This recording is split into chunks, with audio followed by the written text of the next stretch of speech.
Assalamualaikum warahmatullahi wabarakatuh.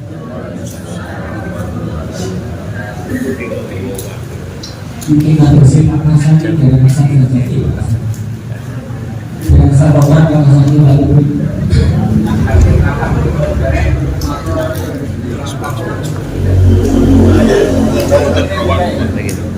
Bismillahirrahmanirrahim. Alhamdulillahirabbil alamin wa bihi nasta'in ala umuri dunya waddin. Wassalatu wassalamu ala asyrafil mursalin sayyidina wa maulana Muhammadin wa ala alihi wa sahbihi ajma'in. Amma ba'du. Qala Allah ta'ala fi kitabil karim wa wasfil qa'ilin yarfa'illahu alladhina amanu minkum wal ladhina utul ilma darajat. Sallallahu alaihi wasallam.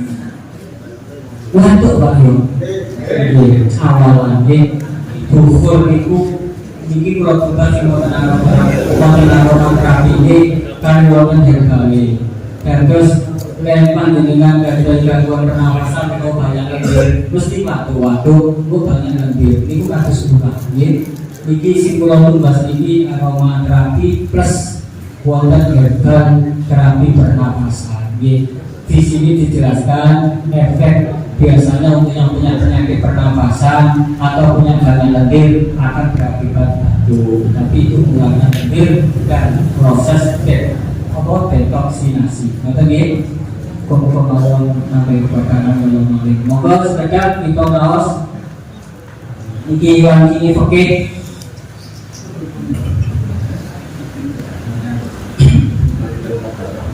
Bismillahirrahmanirrahim. Faslun ayhan dan faslun utawi iki wa fasal a'dalus sholati utawi pira-pira udhur salat ihnani guru annau suci udhuru wan isyanu lan lami. A'dalus sholati pira-pira udhur salat ihnani guru annau suci udhuru wan isyanu lan lami. Oh bapak para ibu, sholat wajib, sholat fardu yang dilakukan kelewat waktu itu dosa. Sampun sami semerangnya, sholat wajib, sholat fardu jika dilakoni wis kelewat waktu itu dosa dan wajib segera untuk membebaskan diri dari hutang kewajiban. Akan tetapi ada dua keadaan yang ketika jenengan melakukan sholat fardu di luar waktunya, kelewat waktunya, boleh disolat. Ulang ini. Sholat fardu yang dilakukan kelewat waktunya, lebih waktunya itu dosa. Tapi ada dua keadaan udzur yang ketika panjenengan melakukan sholat di luar waktunya, lebih waktunya, boleh dosa. Termasuk udzurnya sholat yang lepas atau kelewat waktu. Yang pertama tidur. Yang kedua lupa, lali. Kita bahas yang pertama dulu, tidur. Tidur sing kaya apa? Sing gak dosa. Tatkalane kelewat waktu. Pertama, tidur yang sebelum waktu sholat masuk. Misalnya duhur jam 12, ini misalnya duhur jam 12 setengah 12 panjenengan tidur tangi-tangi saking pegel kalau sih buka maghrib banyak posoan ini loh banyak posoan ya ini beda antara turu, bos ngapur, bos mati suri gak jelas pokoknya nyalakan utawa tangi-tangi jam 4 duhur ini kan ngeten iki kau hilang utuh, boten dosa. Ketika bangun, mangke panjenengan kodok, mangke kau jelasno kodoknya saat kapan? Kodok itu nyauri. Senajan ketika dia tidur, dia tidak bisa punya keyakinan yang kuat bahwa sebelum asar tani ini tetap gak bisa. Pengennya kasih patu saja itu saya selalu sampingan mantan pulau Laos. Iki kalau mereka buka-buka datang ke anak tua ibu dia wonten keterangan. Ngapunten fatkul mungkin, kalau buka fatkul mungkin juga. Jadi misalnya kalau berani duhurnya jam 12, dadak setengah 12 dengan tidur, kan belum masuk waktu sholat. Tani jam berapa? Iki keulang utuh. Betul. Senajan ketika dia tidur, dia tidak memiliki keyakinan yang kuat, iso tani sak durunge waktu dhuwur habis. Paham ya? Ini yang pertama. Yang kedua, yang mengulang utur adalah tidur setelah waktu sholat masuk. Terus ada contoh, ada jam 12, jam 12:04 atau setengah 1 panjenengan tidur. Tapi berdasarkan kebiasaan pola tidur jenengan punya keyakinan biasanya mulai tuangan gak tahu suwi sadulasan mesti tani, atau panjenengan pasang jam beker ternyata muterin keliru jam 4 isu, atau jenengan pesen jalan buka bojone, Bu, aku dulu ya buka ganda ibu nak tunggu misalnya nyata ini kok tani jam apa dulu bilang nyata ini boten kau bilang busuk, kau bilang untuk. Jadi tidur sudah masuk waktu sholat, akan tetapi panjenengan berdasarkan kebiasaan punya keyakinan bahwa bisa bangun sebelum asar atau pasang beker atau sudah berpesan kepada orang yang ada di sekitar kita. Tapi nek kebiasaan turune koyok nomor itu Pak kok ya turu sing nek gak dibilang banyu gak iso nani wis kebiasaan anggap turu kok kebarus mari anggap kok turu nggih padahal sudah punya keyakinan dan berdasarkan kebiasaan dia nggak bisa tidur sebentar kebarus sampai asar busuk. Tapi kalau punya keyakinan dan sudah mengantisipasi, walaupun sudah masuk adzan, ternyata lewat sampai adzan berikutnya itu tidak berdosa, karena berdasarkan keyakinan yang kuat dan atau persiapan. Paham ya? Kalau tidurnya biasa ngeblok busuk, oh itu tidur. Yang pertama adalah tidur. Ketika jenengan tidur jam 11 tidur, ternyata tani misalnya asare jam 3 kurang 1/4, tani wis mepet adzan asar, maka berdasarkan dom panjenengan dengan pengetahuan waktu kebiasaan iki cukup kanggo wudu karo cukup kanggo takbiratul ihram dan baca surah Fatihah, maka panjenengan wajib segera untuk wudu dan sholat. Kalau balik ini turunnya jam 11 atau setengah 12, tangi wis mepet asar.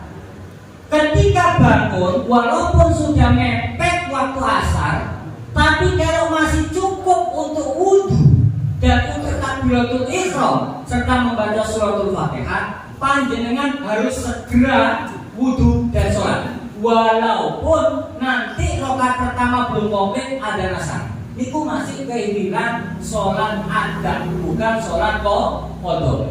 Tapi dari suatu mepet tidak boleh diniatkan ada hakiki. Lah diniatkan ada hakiki, ada itu sholat yang hadir, yang tepat waktu, yang masih dalam waktunya sholat ada namanya. Yang hakiki tidak boleh. Jadi harus segera. Kami wudu sholat senajan mari Fatihah ada nasar. Niku jenengan boten kewilang sholat boten. Oh gak kena ini. Mepet. Padahal cukup kanggo wudu, kanggo takbiratul ihram mereka. Wis yo. Wis kaya mepet tok dosa. Dosa. Biasanya nonton dia kadung mepet ya. Mesisan. Akan tetapi kalau terbangun tadi tani-tani wis mepet waktu asar, hanya cukup untuk wudu atau wudu gak komplit sadar asar, maka tidak diwajibkan segera sholat. Engkau kena kodok waktu asar atau wakil boleh, karena mau segerakan kodok itu sunnah. Kecuali kalau tidak ada udur, wajib menegakkan kodok. Disobot, kecuali turune wong sing jarak. Misalnya ngeten, wis jam 12 ada, jenengan turu setengah siji. Kebiasaan nek turu angel nangis. Yo gak pesen digugah. Dilarang tangi-tangi mepet asar. Hanya cukup buat wudu. Niku panjenengan wajib kodok dan dosa. Karena turune mau wis mari adan dan kebiasaan turune oblong. Beda karo wong sing turune mari adan tapi punya kebiasaan turu tidur sebentar atau pasang beker atau pesen di banguno. Ternyata kebarus mepet asar hanya cukup waktu adan, itu boleh kodok dan tidak berdosa. Paham ya bedanya ya? Tapi nek cukup kanggo wudu dan kanggo takbiratul ihram maca Fatihah, maka harus segera bangkit wudu. Kakek dibelajarno. Sambung, paham ya? Pak, terus kodok itu apa? Harus disegerakan. Kalau kelewat waktunya ada udzur, tidak wajib disegerakan. Kena dengan kodok nanti asar, kena dengan kodok pada waktu maghrib kena isya. Tapi jika kelewat waktunya tanpa udzur, harus segera kodok. Kalau kelewatannya tanpa udzur, harus segera kodok. Kalau kelewatannya ada udzur, itu sunnah untuk menyegerakan. Bagaimana cara sholat kodok? Podo kalau sholat biasa. Cuma boten adaan lillahi ta'ala, tapi kodokan lillahi ta'ala. Pak, berapa yang saya kodoni? Dulu saya gak pernah sholat. Maka sesuai dengan keyakinan hitungan jenengan. Saat ini, oh iya aku tahu waktu ini biar cekak sampai gak sholat. Ini segera kodok. Wajib segera kodok. Kecuali jika ingatnya ketika khotbah Jumat, khotbahnya sudah khotbah, jenengan ini, aku mau turun sholat subuh kelewat, turun kodok, tidak boleh kodok subuh. Ketika ada khotbah sedang khotbah Jumat. Tapi kodok sholat boleh pada waktu-waktu yang kariha atau karoha, waktu-waktu yang dimakruhkan takhir untuk sholat. Contoh, mari subuh, mari asar. Ini kan gak boleh sholat sunat.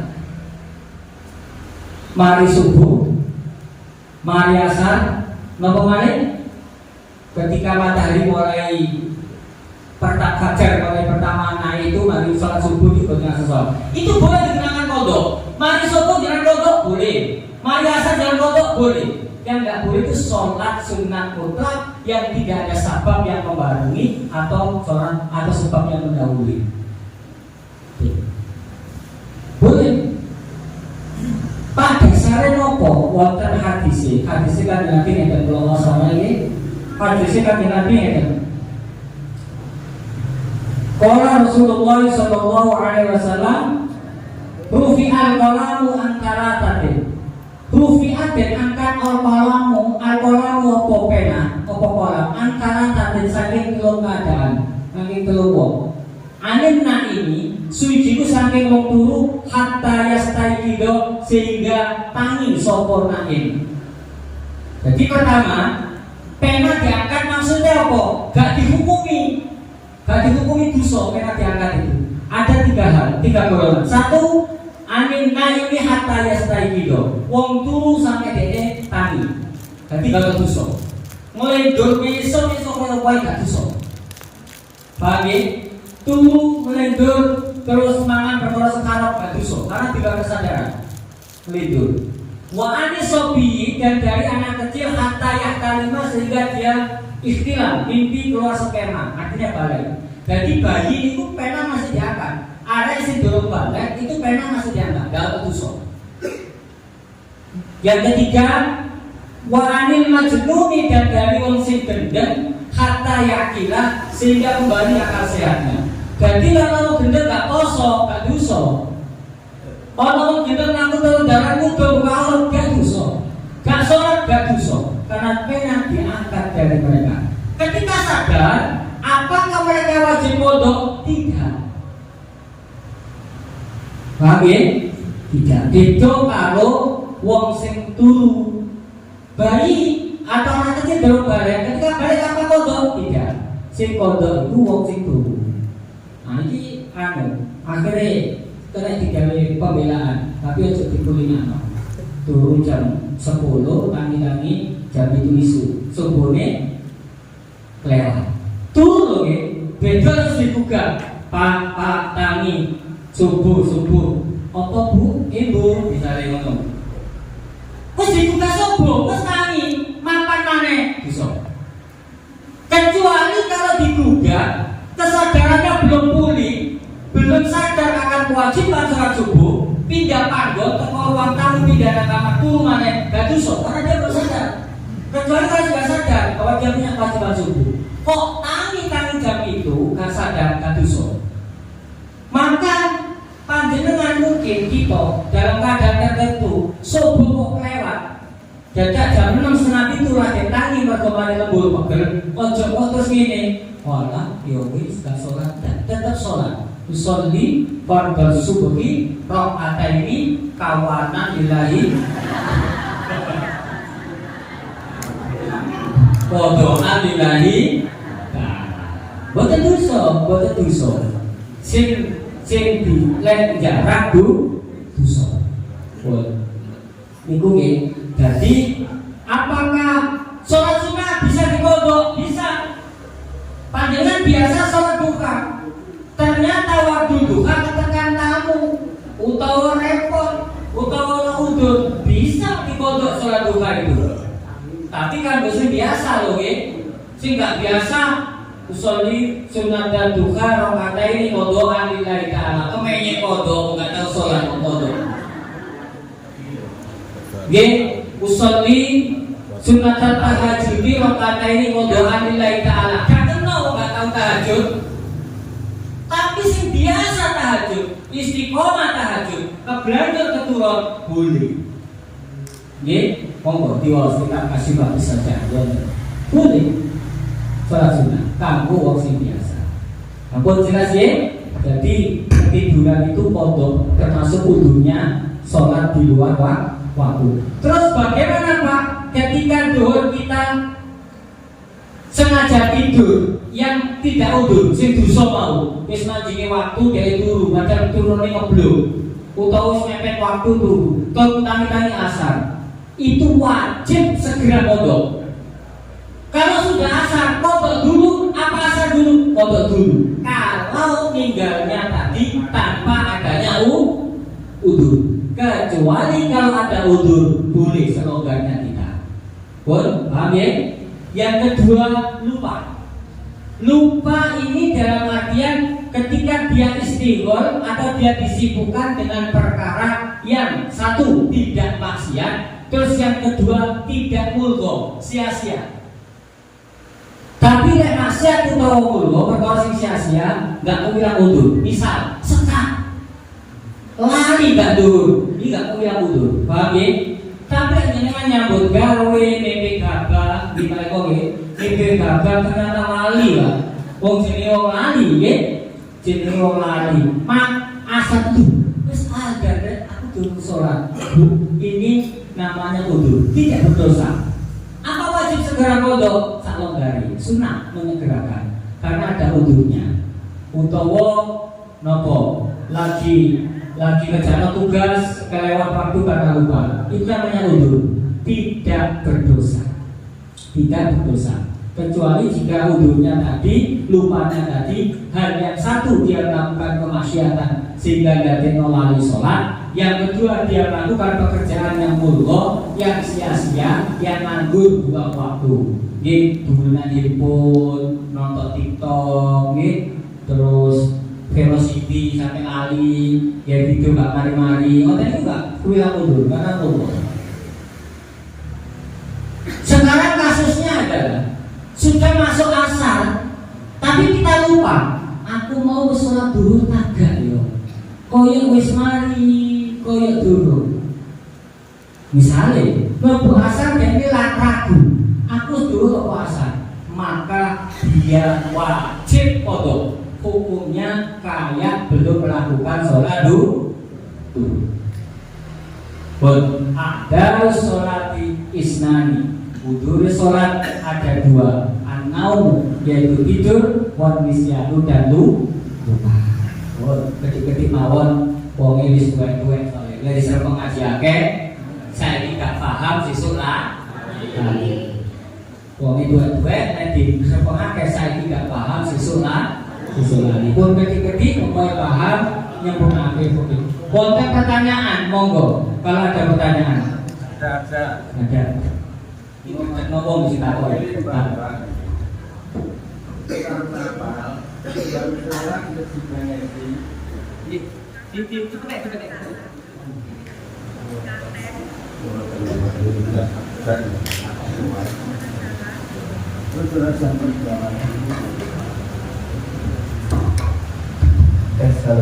halo. Kesannya sim guru turun pertanyaan karena jawaban itu banyak dari pertanyaan. Pertanyaan Pak Haji pun kalau Pak manggil Pak tidak. Kalau biasa dilewer. Tes halo. Olahraga. Tes halo. Kon langsung mawon. Penting jawaban.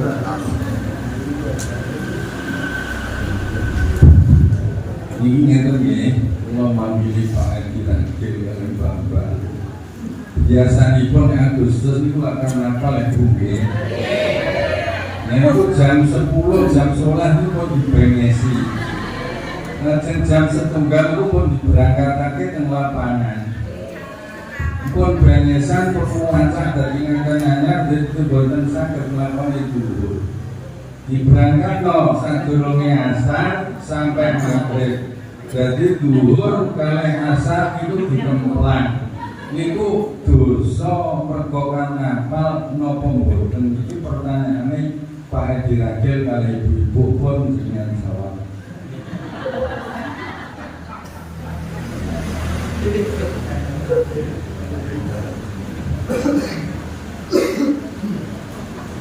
Sajane wau saderenge pengawasan Bapak kula tak isi sajane Pak ojo derek taklat sajane lho isi ngoten. Soale takok iki gedhekno wong Bu. Gedhekno wong. Atik kula salah, mangke selentik kuping nganggo lima salat. Kebanyakan ulama Syafi'iyah karnaval manten itu tidak masuk udurnya sholat yang bisa jamak atau kosor. Kebanyakan ulama Syafi'iyah. Mereka ulama Syafi'iyah yang memperbolehkan jamak itu jika dalam keadaan bepergian dengan jarak 2 marhalah. 2 marhalah itu berapa? 1 marhalah itu 45 kilo. Ada yang mengatakan 80, wis amane 83 kilo. Baru boleh jamak, baru boleh kosor. Kebanyakan ulama Syafi'iyah yang memperbolehkan seseorang jamak atau kosor, karena jamak itu boleh berdiri sendiri, kosor boleh berdiri sendiri. Jamak kosor juga boleh. Kalau dari mana jelas kosor jamak ini? Dereng ini bapak jamak pada saat ini, kebanyakan yang memperbolehkan sholat jamaah itu dalam keadaan bepergian, ya, yang dengan jarak 2 makalah, atau dalam keadaan hujan. Misal, jenengan ke masjid, jamaah duhur, udah deres, itu langsung boleh Pak Eko, haji, sholat asar. Jamak takdim duhur dari asar. Kenapa? Karena kalau pulang balik nang masjid mana ada jamaah itu abot karena hujan kondisinya, maka boleh. Tapi sing nang omah walaupun udah deres gak oleh jamaah. Ini bedanya nggih. Nang omah kok menyek jamaah abote opo? Niki mergo kadung jamaah, engko lek mulai wis kecek udan, balik jamaah nang masjid mana abot. Maka dalam keadaan hujan boleh jamak takdim. Ini kalau jelasno kebanyakan yang memperbolehkan jamak itu satu karena bepergian, yang kedua karena hujan. Sekarang pertanyaannya adalah bagaimana kalau karnaval, mantenan atau macet? Salah satu ulama Syafi'iyah, ini juga Syafi'iyah, ulama besar, perunjukan hukum dan juga dianggap kebenarannya. Cuman tidak boleh acak-acak. Namanya Imam Ibnu Sirin. Untuk ngaji ini Bapak. Namanya Imam Ibnu Sirin. Niki memperbolehkan, tapi nggak boleh acak-acak loh, nggak boleh jamaah. Ayo, kenapa? Nggak apa-apa, jamaah, nggak boleh. Kan nggak baik gini. Ibnu Sirin juga Syafi'iyah memperbolehkan jamaah tidak bepergian dengan syarat tidak boleh diadakan, dibiasakan. Ya nggak boleh itu dibiasakan. Karnaval jenengan bendino karnaval lo badan. Saminggu pisan, saulan pisan, setahun pisan ya. Maka itu kan bukan tidak ada, tidak biasa. Maka boleh bagi sing masyarakat menteni antrian dan jalan. Bagi penonton kau tuh nonton antri apa jamaah. Karena nonton kok. Lah sing jamaah itu yo biasa yo sing karnaval, sing gerak jalan plus sing Berarti Ibnu Sirin memperbolehkan, yang tidak boleh itu diadakan, dibiasakan. Ini juga Syafi'iyah Ibnu Sirin. Terus bagaimana jadi manten? Manten itu bendino, benulan, beminggu, apa momen? Jangan cuma kamu masuk bendino.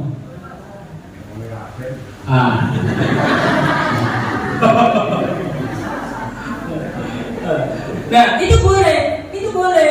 Menurut Imam Ibnu Sirin, paham ya? Kebanyakan dalam Syafi'iyah tidak boleh, tapi ada rujukan yang bisa kita pakai, yaitu Ibnu Sirin yang juga Syafi'iyah. Tapi nggak boleh aja, paham ya? Untuk diboleh kita pilih Ibnu Sirin, boleh. Soalnya apa? Manten mari dohur, gak mungkin macane mari adan, paham ya? Ini gimana siapa? Lho jangan kok manten, sing trimo tamu lho mantene subuh. Apa lalu agan dihapus mantene kudu sholat macak maneh Bu. Iya lek macak bayar 1.000 200.000 juta lah, paham nggih? Make up niku gawe alis nggih penggaris. Nggih, gawe penggaris. Mari ngono dengkul pipi niki ana ketebalane nggih kono diukur karo kertas warna ngeten iki. Kurang abang ditapuk iki cepok celot abang. Lho ngeten iki masuk kate wudu. Nah, ngeten iki boleh karena keadaan masak. Atau dengan perjalanan sini babat, tidak ada 2 marhalah, tapi macet. Paham ya? Daripada diniati kodok, maka boleh pakai pendapat Imam Ibnu Sirin, engkau tak jamak takhir. Paham ya? Cuman tidak boleh kosor. Karena kalau boleh menurut Imam Ibnu Sirin. tapi nggak boleh kosor, jamak tok. Si manten mau boleh jamak tok, tapi nggak boleh kosor.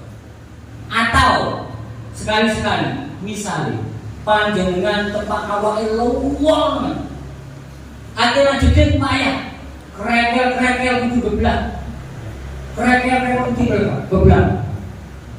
Untuk orang yang sakit parah boleh kita jamak sekali-sekali, tidak boleh dibiasa. Nah, itu namanya masyakoh.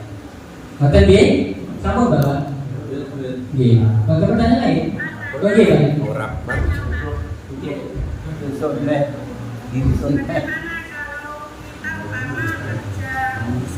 Tandur ini.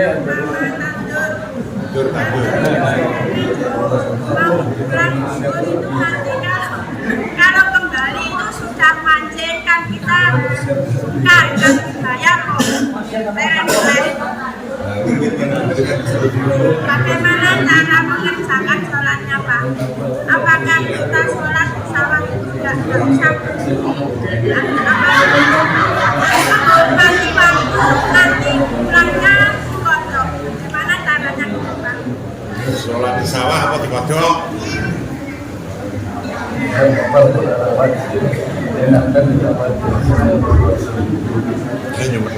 Tapi gini, kalau pendapat Ibnu Sirin ini kita tolak total.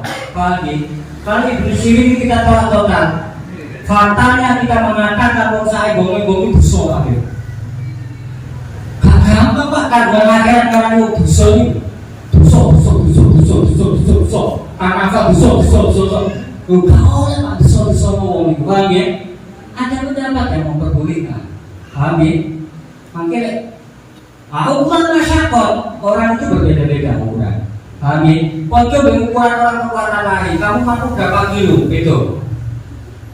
Nah, itu ukuran masyarakat. Balik tanda keranya ini dan kemayangan. Pertanyaan adalah Pak, saya kerja di sawah dalam keadaan kotor, apakah saya sholat tanpa wudhu boleh? Tidak boleh. Jadi harus wudhu, harus ganti kelambi Pak? Tidak. Kalau jenengan yakin bahwa itu tidak terkena najis, kotor itu tidak menghalangi sholat, yang menghalangi adalah najis. Jadi itu wajib.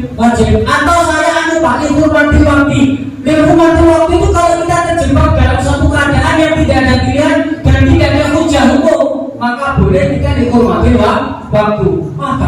Aku kalau direk najis kabeh, perjalanan kalau itu najis kabeh, gak ono ganti suci. Jaman yang tetap gak kena karena kabine najis. Kabeh lungo, kabine najis nang apa? Kan ada 45, gak ada 2 perkara, ada 85 kilo. Tapi kabine najis. Niki jaman juga gak boleh karena najis. Di sini gak ono, maka dia tidak boleh ini. Terus nggak usah sholat, mulai pondok keliru. Dia tetap wajib sholat, namanya dihormati waktu. Sholat untuk menghormati waktu. Engkau ketika punya sandangan suci, dia sholat ada balai di sholat. Habis atau pondok nanti dari Allah. Macam ibu bukan saya. Nomor betul ibu masih pertanyaannya. Sesuk rene menak dhewe. Mereka belum itu apa betul pertanyaannya maksudnya? Oke. Tetap sholat. Kotor itu bukan tentu najis. Maka kalau kotor ganti ribet dia jangan kayak itu mau wudhu. Selagi yakin bahwa kotorannya tidak mengandung najis, tidak harus ganti baju. Boleh tidak Pak, sholat kita, baju kita itu basah semua. Selagi menutup aurat dan tidak menampakkan lekuk tubuh, maka tetap boleh, walaupun basah. Paham ya?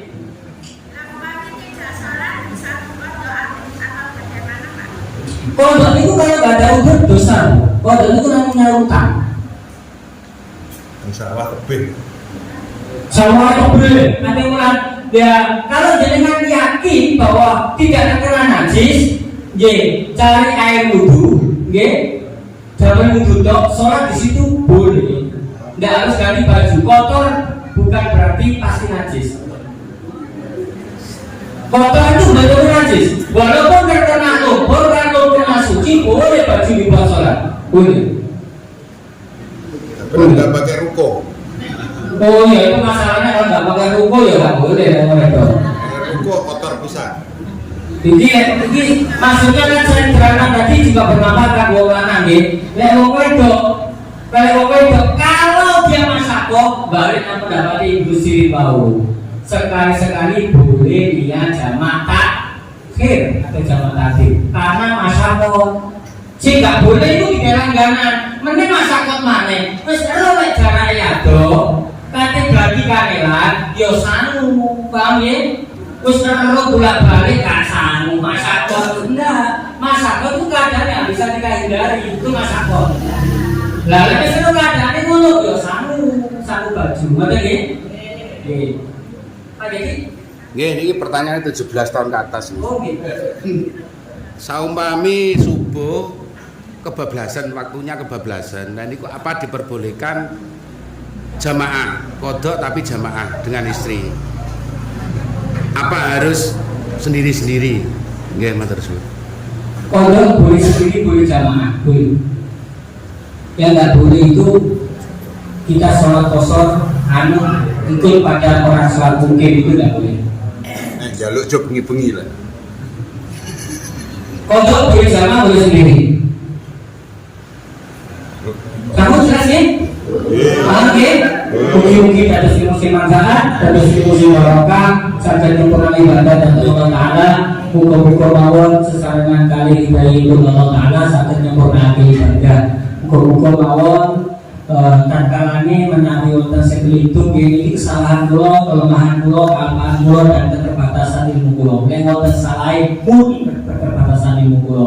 Muga-muga nek wonten salahe kula wonten sing beneraken duka pripun carane Allah, wonten sing nyalahno kula, sing bedhekno kula kanthi beto hujah sehingga kula saged memperbarui pengetahuan kula. Alhamdulillah syukur wonten YouTube iki. Nek sing nonton rasa ono sing salah, selagi salah nonton ya apa sing salah. Kalau menyampaikan dengan hujah itu akan menjadi ilmu dan saya akan bertahan dari kesalahan. Insyaallah kula justru matur nuwun. Bismillah. Mugi-mugi diberkahi dari Allah Taala. Al-Fatihah.